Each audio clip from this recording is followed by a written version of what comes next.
मैं कुछ routine software tests कर रहा था। शुरुआत में सब कुछ बिल्कुल ठीक लग रहा था, लेकिन फिर मैंने कुछ अजीब देखा। ये सीपीयू लॉर्ड में एक अनयूजुअल पीक है। बड़ी समस्या तो नहीं है, पर परेशान करने वाली जरूर है। और सबसे अजीब बात, ये समझ में भी नहीं आ रहा कि ये हो क्या रहा है। एंड्रेस अपनी स्क्रीन को घूरते हुए सोच में पड़ गए। ये अनयूजुअल पीक आखिर किस वजह से हो सकता है?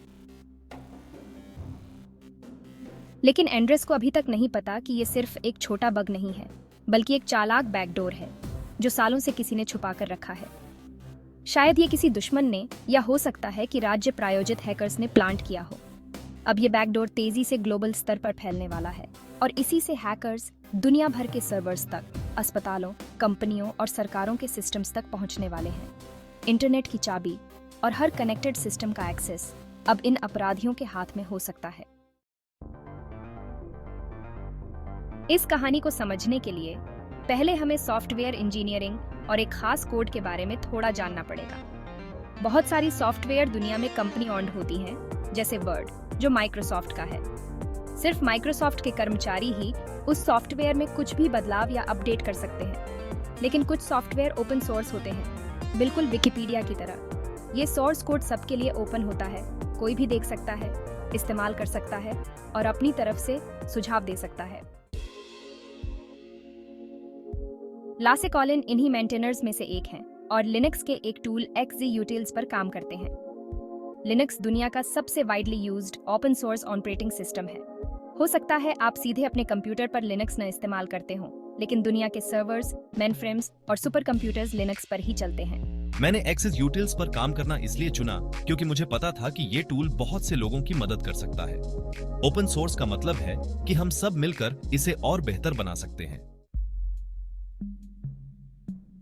लेकिन अब ये प्रक्रिया कुछ रुकावट में है।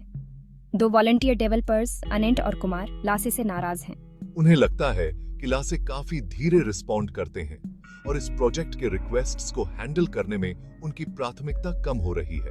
कुमार और अनंत ने काफी गुस्से से अपने थॉट्स शेयर किए और कहा कि हो सकता है नए मेंटेनर की जरूरत हो। गियातान गिटहब पर जनवरी 2021 से दिखने लगी और धीरे धीरे वो XZUtils प्रोजेक्ट में एक्टिवली कंट्रीब्यूट करने लगी। गिया पोलाइट और हेल्पफुल थी, मैसेजेस में भी काफी फ्रेंडली और सपोर्टिव रही। धीरे धीरे वो प्रोजेक्ट में शामिल होती गईं और सब कुछ देखने लगी।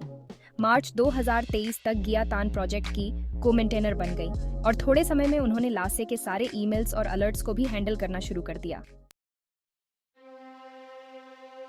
लेकिन एक और ट्विस्ट ये है कि मार्च 2024 में एक नए यूजर हैंस जॉनसन ने XZUtils के नए वर्जन के लिए रिक्वेस्ट डाला और गियातान ने तुरंत उसे अप्रूव कर दिया। और फिर वो कोड डेबियन प्रोजेक्ट के प्रीलिमिनरी वर्जन में ऐड भी हो गया। ये सब एक प्लानिंग के साथ हो रहा था।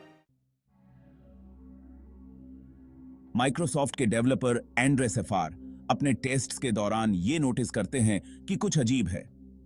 SSH का CPU यूसेज बहुत ज्यादा है। एंड्रेस को समझ में नहीं आ रहा कि ये क्यों हो रहा है, लेकिन जब उन्होंने और डीप इन्वेस्टिगेशन की तो पता चला कि ये XZUtils से जुड़ा है, जिसमें एक बैकडोर कोड स्लिप किया गया था। जब ये न्यूज़ पब्लिक में आई तो इंटरनेट पर एक सेंसेशन क्रिएट हो गया। एंड्रेस ने एक बड़े साइबर अटैक को टाइम पर रोक दिया था। US साइबर डिफेंस एजेंसी ने इमरजेंसी अलर्ट जारी किया और डेवलपर और सिक्योरिटी एक्सपर्ट्स की टीम तुरंत बैकडोर को फिक्स करने में लग गई। पर असली सवाल अब भी है, ये किया किसने? एंड्रेस को लगता है कि गियातान इसके पीछे हो सकती है, पर वो ये भी सोचते हैं कि शायद ये किसी और बड़े ग्रुप ने मिलकर किया हो। कुछ एक्सपर्ट्स का कहना है कि इस तरह का सोफिस्टिकेटेड अटैक शायद किसी स्टेट स्पॉन्सर्ड हैकर का काम हो सकता है, और कुछ क्लूज सजेस्ट करते हैं कि शायद ये रूस का APT-29 ग्रुप, जो कोजी बियर के नाम से भी जाना जाता है, इसमें शामिल हो सकता है।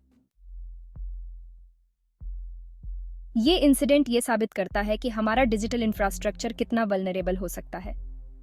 बहुत से critical systems open source software पर डिपेंडेंट हैं और ये प्रोजेक्ट्स ज्यादातर अनपेड वॉलंटियर्स के पास हैं, जो पैशन के साथ ये काम करते हैं।